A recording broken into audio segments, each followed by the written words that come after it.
Good evening, everyone, and welcome to another episode of Midori's Midnight Session, Season 4. It has been quite a while since I last recorded, and a lot has happened in these last few weeks. But yeah, I have already recorded episodes up until the end of May, so this is an entirely new episode. Eto na nga. Ang dami kasi nga nangyari, mga bakla. And I don't even know how to begin breaking this down. But I think we'll start with the elephant in the room. Goodbye! You will not be missed. Like,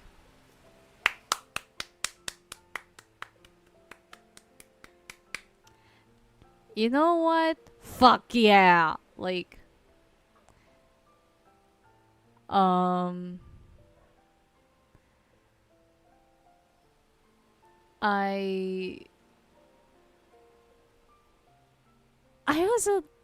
I keep saying this to Doc. I keep talking about this to Doc. Sabi ko, alam niyo ba, like, even in the last session, like, even in our last session that just happened like a few days ago, sabi ko, Doc, kahit saan mo talaga tignan, mali.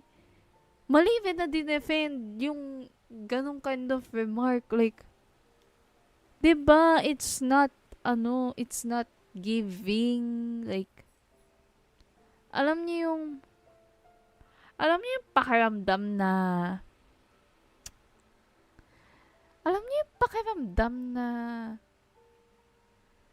parang gusto ko na nga mag-sorry kasi parang ako pa yung mali for like bringing it up and for continuously thinking about it. Pero the thing about that is everybody related to that department by association is dangerous now.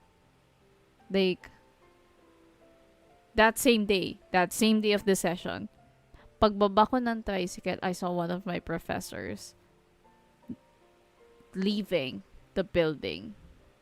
Papasok ako kasi I was gonna register for the Jordan Sem. I will have an episode about that in the future. But when I saw him, all the warning bells just popped off. Like, as in, takot na takot talaga ako for myself. Like, hindi ko alam kung paano ko i-describe yung takot. Like, it was anxiety and fear rolled into one, and it was just so crazy. Like, I had to run in heels from there to the place na, you know, I've been spending a lot of time thinking on lately. Like, I've been spending a lot of time there. It's just nearby. It's just inside the university. But as in, talagang tumakbo ako papunta doon. Umakyat ako kasi it was the freaking spider web of all places. And I was just like, God, please, like, you did not see anything today. You did not see anything today. You did not see anything today. I swear to God, you did not see anything today. Because the thing about this is, I have been keeping my therapy sessions as secretive as possible. Like, alam niyo yung, I don't know how I would personally describe this, but hindi na nga ako nagpapakita sa department namin. At all. I kind of used to, pero over time, I've learned to like just stray away from the place. Kasi, alam niyo yun, parang,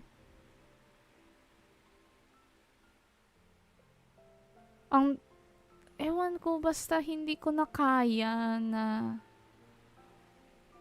magpakita pa dun. Parang, I feel like if I'm there, I'm just, like, all the warning bells are gonna pop off just like it did last Wednesday. And like, I wasn't even close. Like, I was some distance away from the building itself, and it still popped off the warning bells.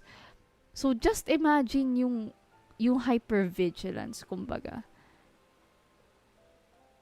Kasi in a way, by association, that person is part of that department. Like, wala naman siyang ginawa. Other than, well, sukuan ako, syempre. Pero, alam niyo yun, by association, danger siya, threat siya.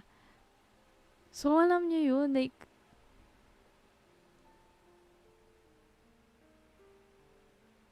parang feel ko may threat sa buhay ko. You know? I'm not supposed to feel that way. It's just weird, I know. Pero, ang hirap eh. Ang hirap na you have to constantly raise your guard kahit saan ka magpunta. Kasi if you don't, everybody's going to devour you. You're just a prey in their minds, you know. And so just the other day then, I decided to finally speak up. Ini-email ko yung thesis advisor ko and sabi ko, that is dangerous. What she said is dangerous. It's harmful. I keep reiterating this to Doc na kahit saan ang gulo mo tingnan, mali yung sinabi niya. I haven't just spoken, I mean, I technically did last season, like, War of the Lonely, Season 3, Episode 7, I spoke about it when the remark was first done. And I haven't spoken since. Until now. Kasi, nababother ako personally. Kasi, guys, she's part of my thesis team, for God's sake. Yung topic ko,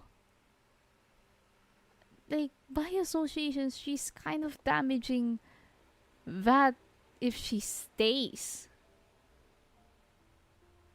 Hindi pwede. I'm already close to ending this thesis. Ngayon lang yung pinakamahirap na part kasi with the data gathering process, I'm also unearthing some really, really proliferating wounds. May sugat dun eh. Yun na yung sinasabi ni Doc the other day na kaya kasi sugat yan eh. Kailangan natin pagalingin yung sugat mo. And in retrospect, he is right. Kasi you know, parang if you keep parang kung kinakamot mo lagi yung sugat mo, kung like you pull off the scabs, right? Like, let's say na nag-heal na yung sugat mo. I have like a tear here, if you see this little red part right here. Natuklap yan the other day. Natuklap yan and ang hapdi. Hindi ko siya, like, I did put a band-aid on it. It eventually wore off. Natanggal din siya. So, alam niyo yun, parang I think it's kind of metaphorical kasi if I don't let it heal, if I don't do something about it, Like, if hinila ko yun, if hinila ko to, this would get worse. Like, it would literally be a tear on my skin. So, just imagine, like, yung, what do you call this? Like, imagine nyo yung sakit nun. Like, it's gonna hurt even more if I keep picking off the scabs. Kaya, eto, hinahayaan ko na lang kasi, alam niyo yun, parang, hindi naman siya gagaling if I keep picking off, 'di ba? But it bothers me still. It does kasi alam niyo yun, ang sakit eh. Parang hindi sineryoso. Or, well, siguro they tried to, but they weren't understanding the gravity of the situation. Like, this is fucking sexual abuse we're talking about. It should be serious. It should be taken very seriously. Right? But these guys don't know how to. This is the first time they've encountered something like this. Probably in how many years they've taught. And that just goes to show gaano pa rin tayo kalimitado sa mga natututunan natin. That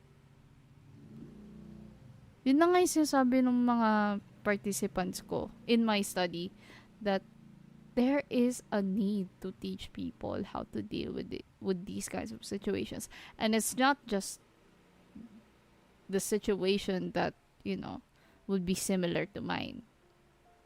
Although, yes, it is one of the most damaging traumas one could ever experience. Like, I do not wish this on anyone. I sincerely hope na hindi nila mapagdadaanan yung pinagdadaanan ko ngayon. Because it is so fucking breaking. Like, it breaks you. It literally breaks you. To the point na, alam niyo yun, hindi mo na alam kung sino ka. That's what they don't understand. Hindi lang naman ako naggagago-gaguhan lang eh. Hindi naman ako, I don't ask for much, actually. I don't ask for a lot. Yes, you may not know how to handle these kinds of situations. But all I ask is, if you can't do that, just respect. Have some respect for how hard it is for the person to tell that kind of experience. Because that experience breaks you, breaks your core to the point of oblivion, Nakakasira siya, guys, ng dignidad ng tao. Hindi siya grades lang. Okay? It's never about grades. So shut the fuck up about grades. That is fucking bullshit. I'm always a person that doesn't give a fuck about that.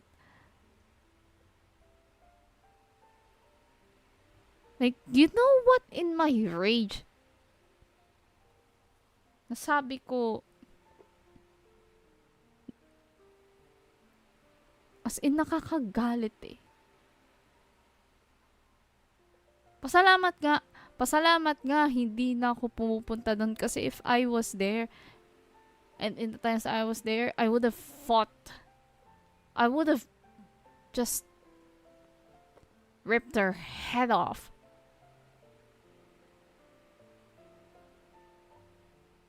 Like, guys, you're a fucking educator. You should have fucking known better. Like, you're supposed to be a guide to your students. You're supposed to, like, Aside kasi sa mga magulang natin, ang mga guru natin, there are second parents, right? So, like, kailangan mo silang gabayan para hindi sila maligaw ng landas, kumbaga. The word is napapariwara, but I can't really pronounce that right. So, there it is. But that's the thing, eh.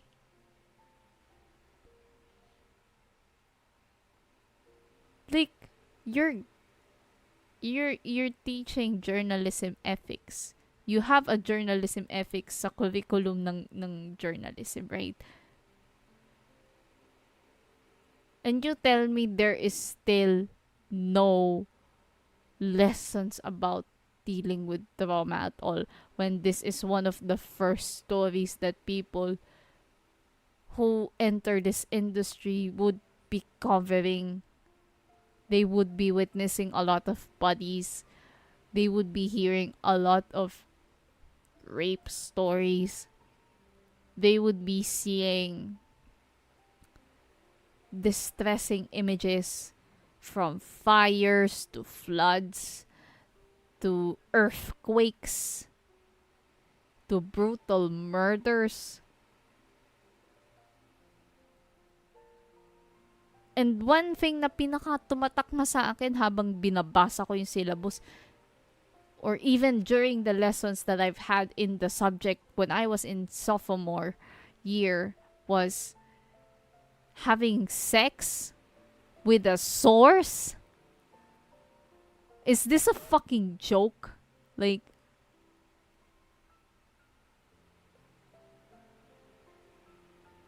anong yun? Parang it's so weird. It's so weird. Why? Like, dapat nga, ano na yun eh, basic. Basic na yun eh.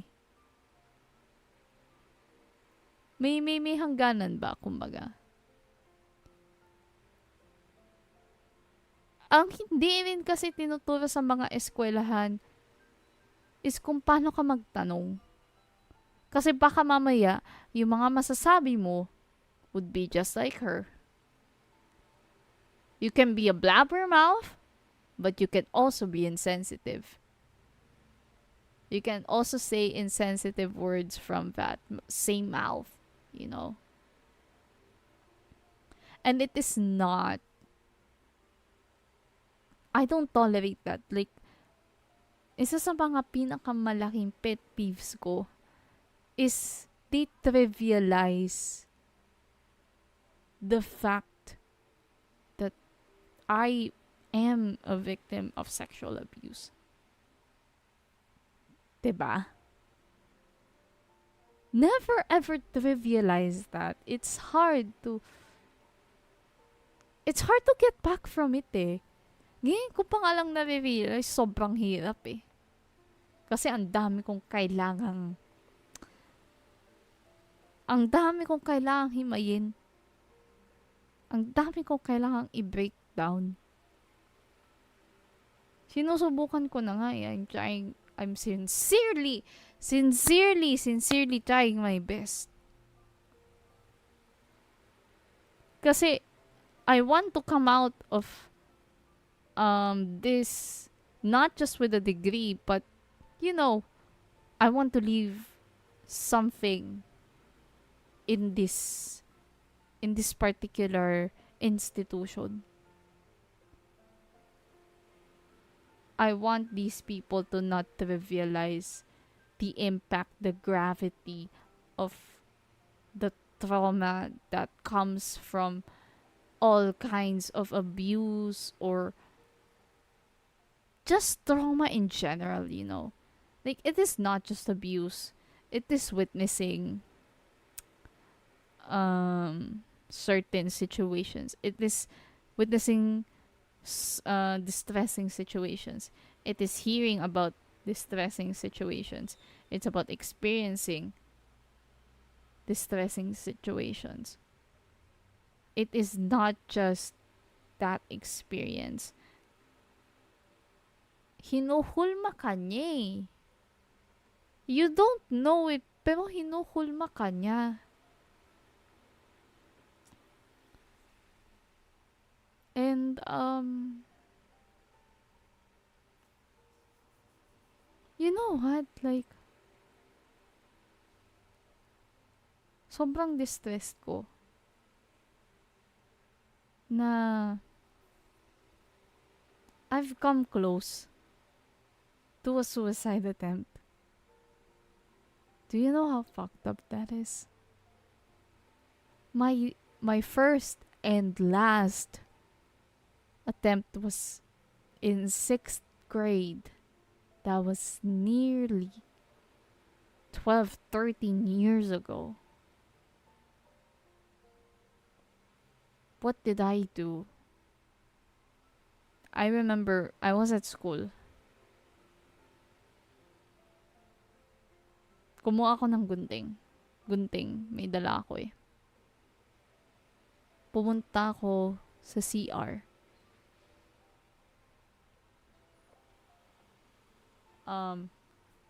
Ito kunwari yung gunting.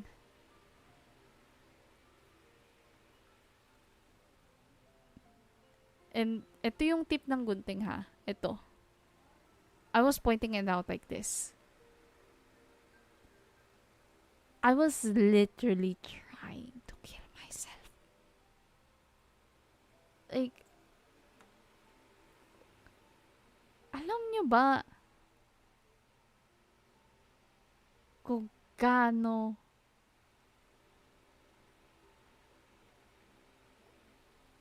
kaano ng sitwasyong yun? For me to come close, even close to that is not something to be trivializing. Like, that is not something to trivialize at all.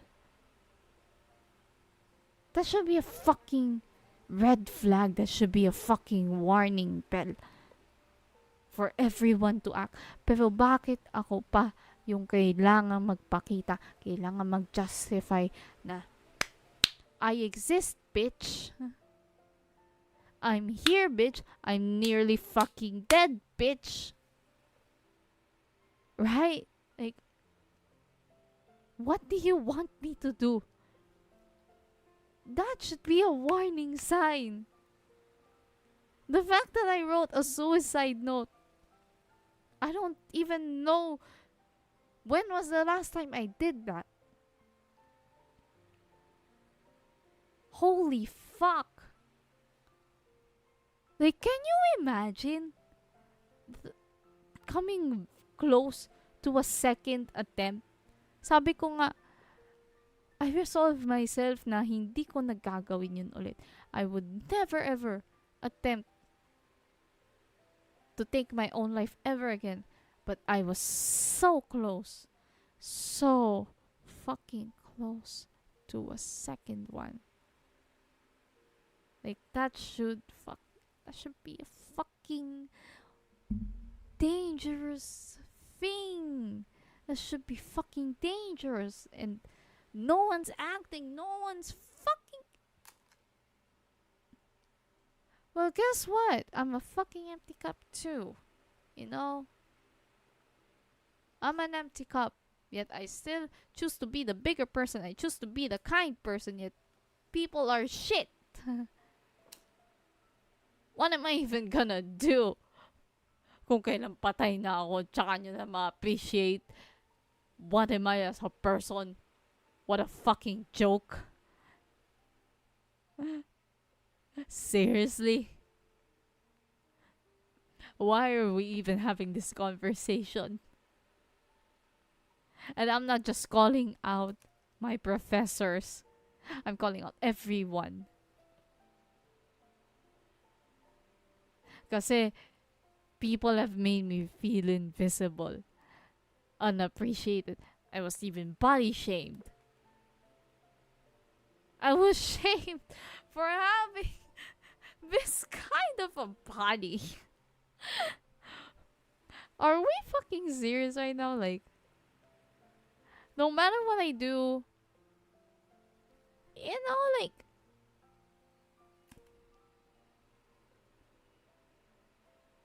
it's not enough.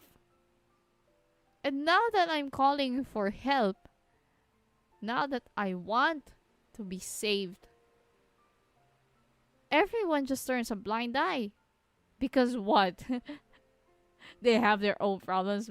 Bitch, I have my I have my problems too, but I decide to be there for people because I'm that kind of a person. I'm the kind of a bitch, you know.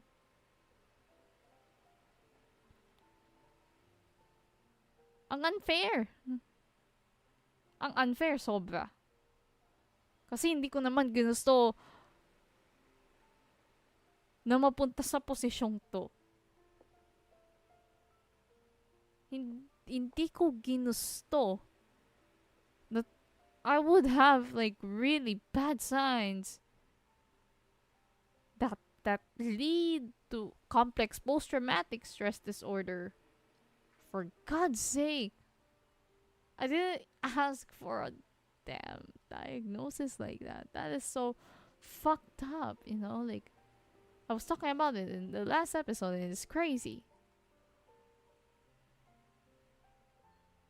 And now I have fucking bipolar disorder. Do you even know how complicated that is? For these two to be compounded and just hit on you like a fucking truck? Oh, inaamin ko, hindi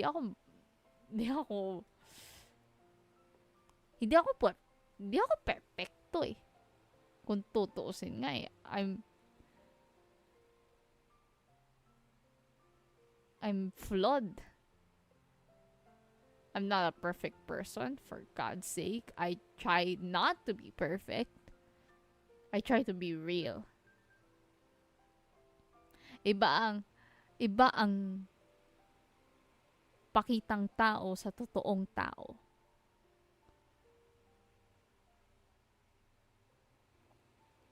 At sana naman, like, you know what? I still hold on to hope that people would be there. Like, really there. People would show up. Just like I've always done for them. Just like how I've always showed up in everything that I do. In my own way.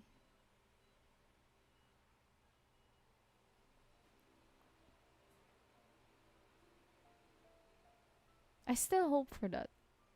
I'm an optimistic person. Pero ubos na rin ang pagiging optimistic ko. Pero bakit yun na lang yung majority na pag-usapan natin? It's been 28 minutes.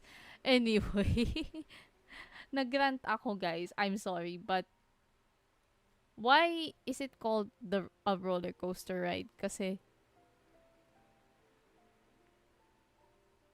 kapag may tiyaga may nilaga. De, joke lang. Tomorrow kasi, as of recording this, today is May 16th, I will be performing my first ever long set. In 6 years of writing songs, releasing songs, recording songs, gitara lang ang gamit ko, phone lang ang gamit ko. Ngayon na may condenser mic at may audio interface na. Maganda-ganda na ang setup natin. You know, like, it's the first time I've I will be doing a set like that. So, you know, I'm excited and how nakaka-starstruck kasi, alam niyo yun, parang, ah, hindi mo, hindi mo rin ine-expect eh. Kasi parang, it's just an average day. Nagpapahinga lang ako from therapy the day before, and then I got a message that like, oh, you're gonna be performing. Like, what do you mean I will be performing? Are you crazy? Like, I was actually putting it in the back of my mind. Kasi I have to prioritize getting better, you know? I have to get better. Like, if gusto kong makagraduate, if gusto kong makapaganap ng maayos na trabaho, I have to get better. Right? Parang kumbaga, it's a light at the end of the tunnel. Aside from, well, aside from, sashaying away my now former technical critic. Oh shit, that's the first time I've ever uttered these words.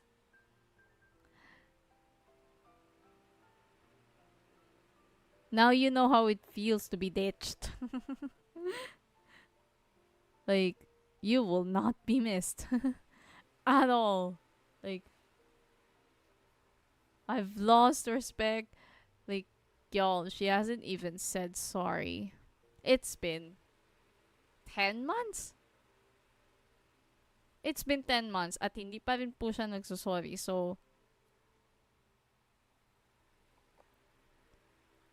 go fuck yourself. And that ends this episode of Midori's Midnight Sessions. I will see you next time.